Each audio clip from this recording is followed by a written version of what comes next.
Welcome back to the YMCA WCA in Marshalltown. My name's Gary Ross, the property manager here at the Y. Today we're back in the pool area and we are updating the camera feeds in our Linda Bloom natatorium. The Linda Bloom natatorium is the only pool in the state with almost 1,800 seats on top of the water. Most pools have twice the capacity of water, but twice the length, and the seats are on the far end away from all the action. Our pool has all the seats right on top of the water where you can see everything happen live.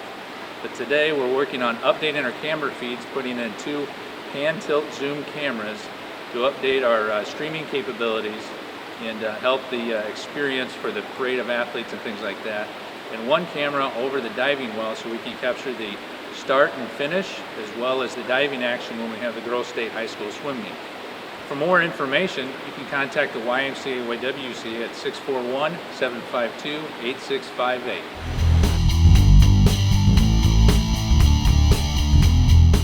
Hi, my name is Pat Thompson. I'm public health nurse for Marshall County. It's always good to be on the show and get information out to people about public health.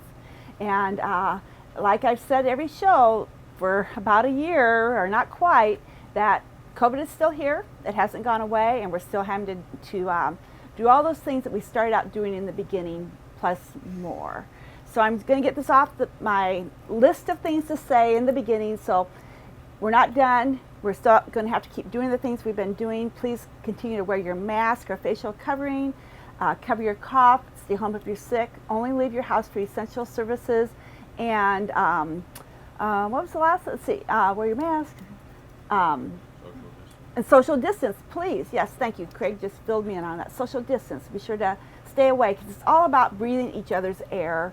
Cleaning and disinfecting is important, but it's all about being next to each other, and I want to say having fun, but we will have more fun as we go along here because vaccine is here, and that's going to help get us protection that we need from this novel virus, this new virus that our bodies have not been exposed to as hard as we've been going through this right now with this virus. So we're exposed to it. It's new to us. We don't have any protection against it, and that's why we're doing the vaccinations that we're doing.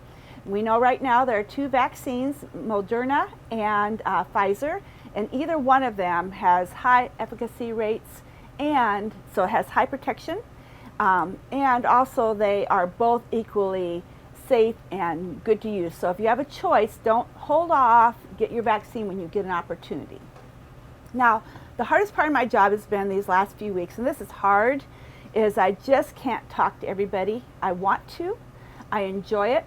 I'm a person who really wants to talk to you and help us both learn how to do this well, and but I can't take all the calls, and I made a decision earlier this week to put a message on my phone saying I can't return calls and emails, but people still leave them, and that's okay. But I want you to understand that it's not a choice I wanted to make, but it's because I can't return them, and then how do I? That just hangs over my head all the time. So I'm just telling you that it's not a poor Pat thing at all, but I can't make all the calls that I need to make, that I want to make.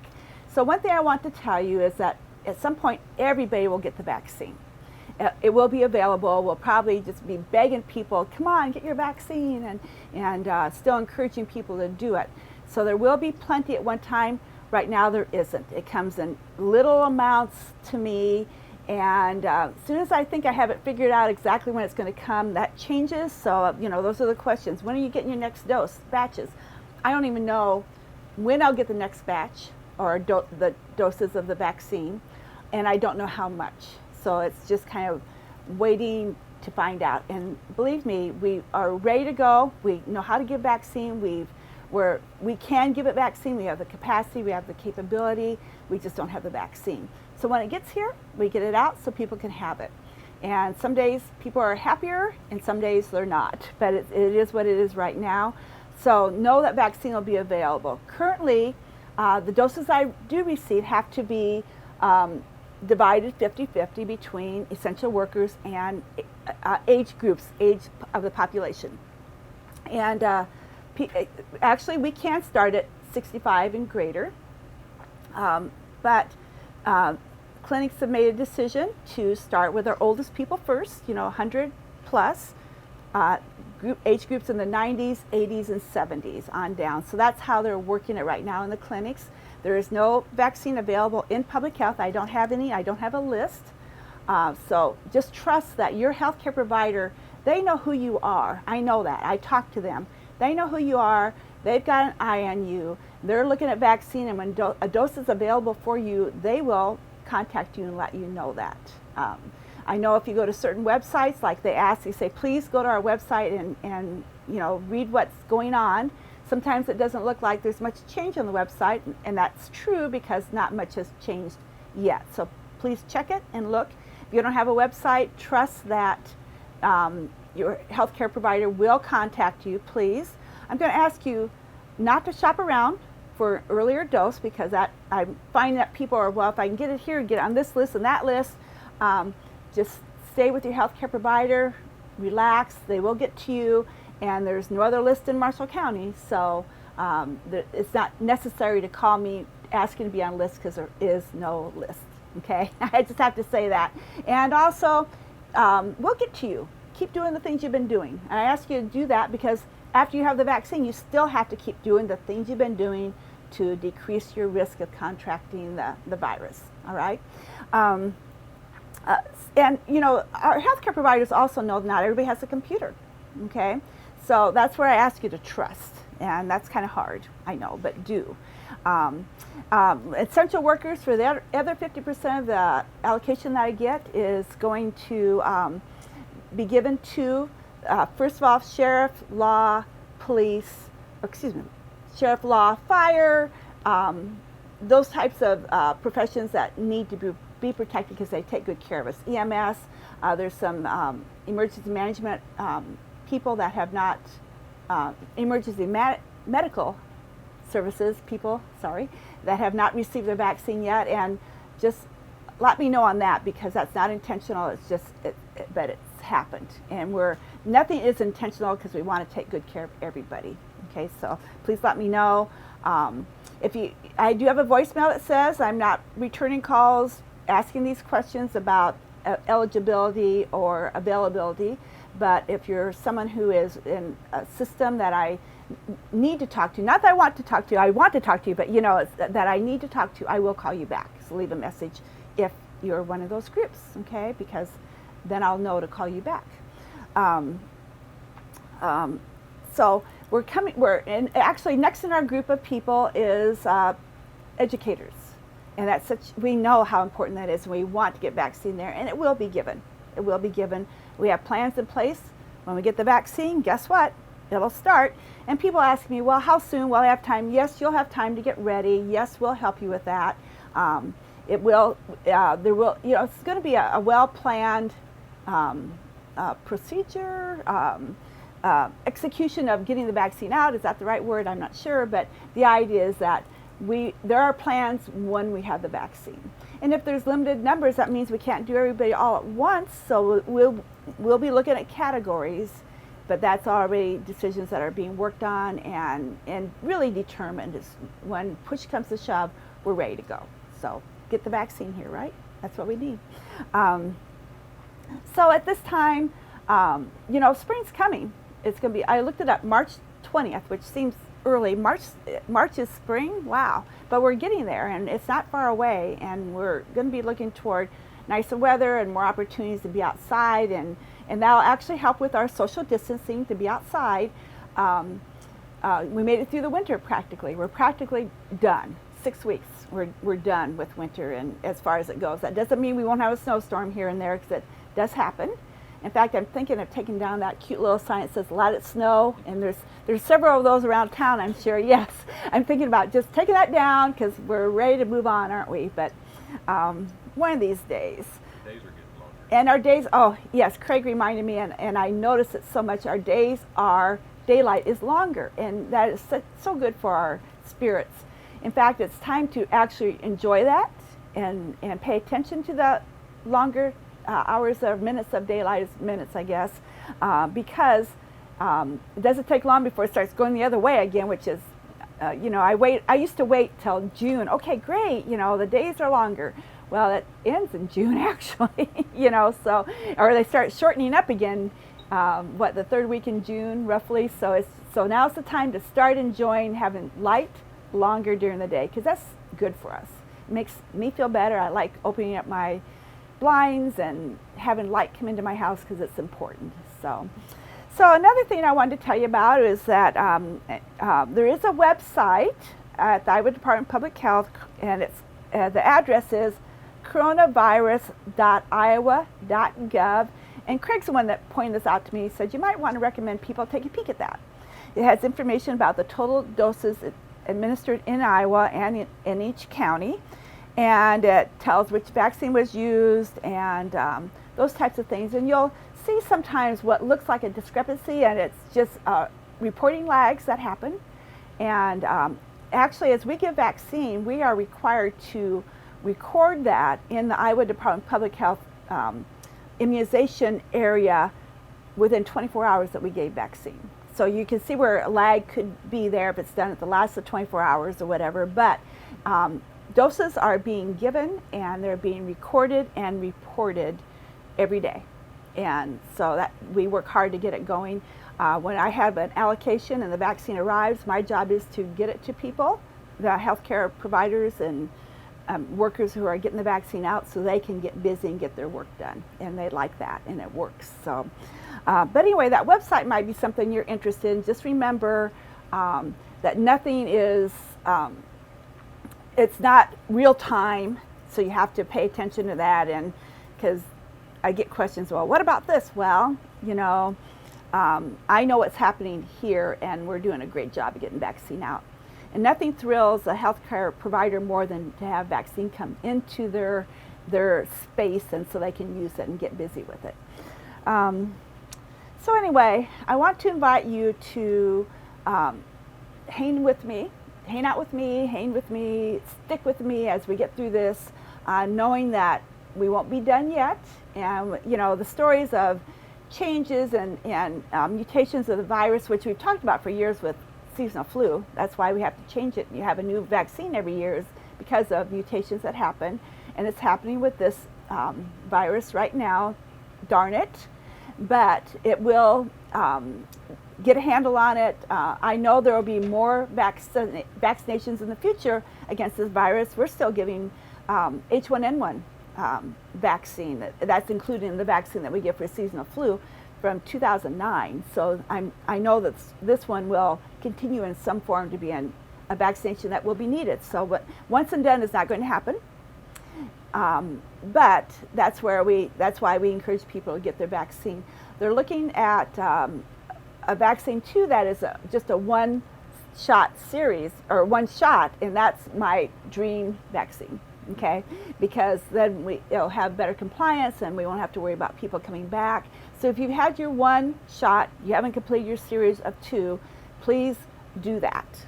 Please get that, because then they'll be way better. You'll have better protection. I had someone say to me, well, they felt like their second shot may have been a little bit more, didn't feel as well, or had a little problems with it, but nothing big. And I always hate to say that, because go get your second shot. But the thing about it is, when you get your first shot, your body's going, well, what was that? And not really, they react, but not as much. When you get your second one, your body goes, or says, or communicates to itself that this is something I recognize now. This is what I need to do, and starts, doing the work it does to help increase your immune system as protection. So that's why you get the second shot. And we call it the first one's called a prime, getting you primed up, and the second one is a boost shot, and that's boosts you up. It's the very same vaccine both times, but it helps build up your immunity even more, and that's really what you want to do, okay, to take good care of yourself. And when you take care of yourself that way and get the vaccine, you are taking care of all those people around you, because the more people that get it, the better off we are. We hear the word herd immunity, and that means that most of the people have had protection, immunity, and so the ones that can't take the vaccines or can't get that protection through a shot type of thing are more protected. All right, and also remember, after you get your vaccine, especially now, there's really very few. There's many that have it, but very, very few people that do. Does that make sense? There's many people that have had it, but not enough. And so there's very few people, and you need to still continue protecting yourself. Because I was asked that question, after you've had 2 shots, do you still need to wear a mask? Of course. Nothing's 100%. Nothing. Nothing.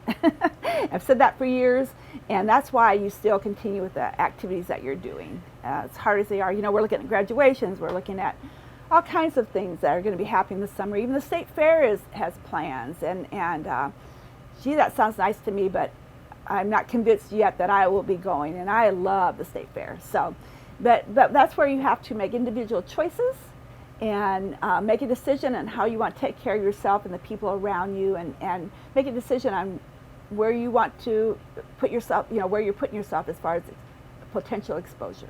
Every time you leave your house, you have a chance of contracting the virus or being exposed. So Craig has reminded me that, we've got cold weather coming up, and this is where you really need to be wearing your protective clothing, should I put it that way? I always think that you're stepping outside your house or walking the mailbox with your slippers and robe on or whatever, and if something, you would fall, you're exposed to the whole world to cold. You're not dressed properly, you don't have a winter coat on, you don't have gloves on, that type of thing, and that's dangerous. And this is really bitter cold weather that's coming up, and we need to remember to dress appropriately every time we walk outside the house, even if you think it's just not that far, okay? And the other thing too is pay attention to neighbors, because they can fall, something could happen if something doesn't appear right. Please call for help. If you really feel like someone is in danger, go check on them if you can, and call for assistance so that they can be taken care of. I say this every year, I always think of our postal service people are out and about every day except Sundays. My goodness, I'm walking and all this, so they see a lot. And so they pay attention also, but our job too is to help them out if we see something that isn't quite right at home because of the danger of this bitter, bitter cold weather. And then Craig reminds me, geez, it's so cold that a mask feels kind of good right now. Who knew that we would say, hey, I get to wear my mask today and still look cool, or working on it. That's what I'm doing, is working on looking cool in a mask. But anyway, be sure to dress appropriately, watch out for your pets and animals, and that they have protection against the weather that they need, and it's the right thing to do, okay? And like I said, March 20th is the first day of spring, and things will be warmer then at times. And this is kind of unexpected, or not usual routine temperatures for this time of year, not normal. So, have we been normal? What's normal? Yes. We're working on it though. We're trying to get back there. So please know that I enjoy hearing from every one of you, each and every one of you. It doesn't make me happy not to be able to return phone calls at all. And in fact, it makes me feel almost emotional because it's been hard to have this list of names and people, or phone numbers to call back. And I just have not been able to do that lately, but I will, okay? And I'm trying to perfect the system, but there's really no perfection when you're working with all the things we're going on right now, juggling many, many balls. How's that sound? If you leave me questions, I can answer them on the show too. So many of them are, as we know, how can I get a vaccine? And we just talked about that. And it's not easy. It doesn't appear easy, but just hang in there, because we're working on it. And believe me, if I could run around all night and all day giving vaccines to everybody I saw, I would do it in a minute, but we don't have the vaccine to do it. And we have to have a better plan than that. So anyway, leave me a message, and that can be a question on the show, and I'll keep track of it. That will be good. But like I said, most of them are, where can I get my vaccine? And also I understand too, I have to say this, that other counties are doing things just totally different, and they have that opportunity to do that. So do we. And but it can be a little bit difficult, and it can be like, where do I go then if I live in Marshall County and my doctor's in this county and they say they don't have the vaccine? It's a tough place to be, but there will be vaccine for you, okay? So hang in there. And we're going by age groups, so the younger you are, the longer it will take for us to get down, or for the healthcare providers to get down to your age group. But they'll get there, and it'll all be good. So I want to remind you, because it's been a little bit harder this week, find your joy and really hold on to it, okay? Because it's kind of a little bit difficult week because we just keep going on, and it feels like that to me also. And find your joy. When you go to the grocery store, wear your mask, smile, because I look for smiles, and I can see them, and it's all good. And people, when I go to the store, people call me by name, and I wish I was way better at names than what I am. Sorry. Hey, I know we should put our names across our mask. That would help me so much, but it's not required. But anyway, it's just a tough time right now, and it's been going on for a long time, and we all look forward to that days when we don't have to have our only conversation be about COVID. Okay, so until next time, you take care. Bye-bye.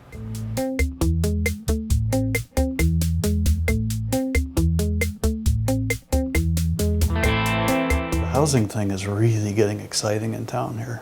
I mean, it's really getting exciting. At the city council meeting Monday night, this Rosemont company's coming in, and they're going to put in really nice townhouses and duplexes over on the Naughton property, just this side of the bowling alley. Beautiful views, $240,000 worth probably. And the chamber is doing the $10,000 to new homeowners incentive. So far, the city's coughed up $250,000. The chamber's raised $250,000. Private fundraising isn't quite at $250,000, and we're trying to get the county to chip in $252,000. My hometown of Spencer did it, and it was wildly successful. They built the developer built the first place around the municipal golf course. There's a really nice Spencer Golf and Country Club, but the municipal course was smaller, didn't have much around it, and they had that $10,000 incentive. They immediately filled the buildings. So the developer built the second piece near there, immediately filled that, built the third piece, and the city administrator up there, when I was back home a few years ago, gave me a tour of the town. I couldn't believe the housing build up there in a short period of time. And this is going to spark a lot of things. But it's not the only one that we've got going. We have two on the southwest side of town. We have two on the southeast side of town. We have the State Street one going up. Iowa Wholesale Building is being repopulated. And so where we've had a severe shortage and we haven't had any really good new construction for multi-housing, we've got it going all over town right now. So that's pretty cool. That's about the neatest thing going on in town right now. The other neat thing that's going on is our airport. I don't fly anymore. We sold the airplane 2 years ago, but before we sold it, I went into an awful lot of county seat airports around the state. And so I've seen what happens in Mountain Joy at Davenport when they fix it up, the Council Bluffs, the Dubuque Airport, Mason City, other places where they know it's important for economic development to have a nice landing spot, a long enough runway, a big enough hangar, a nice terminal, place for the pilots to stay, hangar big enough to put the jet in overnight so that you can not have to de-ice it the next day, things like that. And I am so pleased that the city council here endorsing the idea that we needed a new terminal and a new hangar, and that's going forward. They've staked it out there. Volbrecht does a great job as our FBO already, and for what budget he has and what building he has, he's made it look nice. He's got artwork out there, but this new one's going to be, it'll just pop for somebody coming in, like the Menards plane that came in to think, hey, maybe we could put a manufacturing plant out on 18th Avenue. It's that first impression they get when the CEO or their development guy comes in, and okay, well, this is Marshalltown, Iowa. Oh, this looks pretty nice. Now let's drive into town. Instead of having to fly into Des Moines or Newton, where they do have the hangars and where they can then sell a bunch of gas or av fuel to them, and then have to get a car and drive up here. By the time they get here, it's like, well, that's quite the drive. A lot of cornfields. So it's going to help people. It'll help corporations get a better impression when they come here. Menards, they build the plant. Not 2 years later, they're expanding it. It's going well. They're employing people. They're paying well. They're putting out a good product. We're situated well for the truck traffic now with the diagonal and Highway 30. So it's just one of those things that a good development thing. The other thing that's exciting to me is every single business, every single manufacturing firm that we have in town and our veterans home, we're all up to full speed. I see in Iowa now we're at 3.1% unemployment. Our problem is getting people here to work, but that's not, it's a good problem to have that we're expanding. Marshalltown company that used to be Marshalltown Trial, Emerson is back up to full speed. They've added people on there too. And then we're building this brand new hospital and brand new medical clinic that will bring the commuters back, or the people that are getting their care elsewhere, back to Marshalltown, because we have a great thing going here. We just need to have a nicer facility so we can attract more doctors and get the patients back here. And the plans for the clinic are very nice. You know, the building they're in right now is very nice too. I had an appointment last week. But this new one is going to be real user-friendly and in a pretty setting, very functional too. It's amazing, and some of this is because of the tornado. I'm sure some of it was going to happen anyway, but the tornado kind of started a spark to, you know, rehab the buildings downtown. Mm-hmm. The banks are fixing up their facades. New bank here. Every single grocery store we have is either building a new one, or there are 2 brand new ones, or they're fixing up the ones that they had. So people are kind of getting the bug to get this town back to its grandeur of the 1960s and 70s.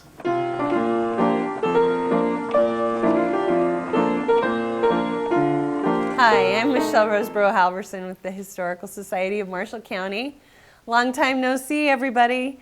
Well, even though we have been closed to the public and continue to be until further notice, I miss you all. I want to have events. We want to give programs and tours. But there are some things going on. One of the things, you're going to see some workmen at the Maury Irvine Mansion this spring. They will be installing protective storm windows over the stained glass, so no storms allowed until that occurs. So we're pretty excited about that effort.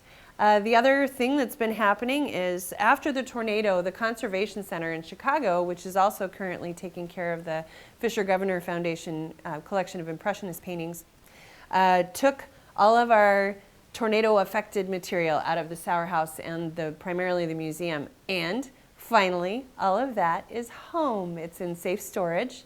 And as we are starting talks about building a new museum where we'll have some place to display these things, they've all been treated and professionally cleaned and cared for. We're really excited about it.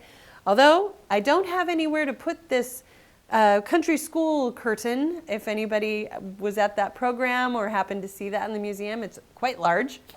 If you have a 17-foot climate-controlled storage space, I would love to know about it. Give me a call. Other things that are happening, the State Historical Society of Iowa has found an intern for us that is going to be working on interpretive panels and some other projects for the Matthew Ito Blacksmith Shop. So I'm just starting to work with Autumn Polly, who is a student at Iowa State University, and we will have more to report about that hopefully soon. The Blacksmith Shop will be open as far as we know, for its regular season between Memorial Day and Labor Day this summer. So take your mask to Haverhill in May. Until next time, stay warm.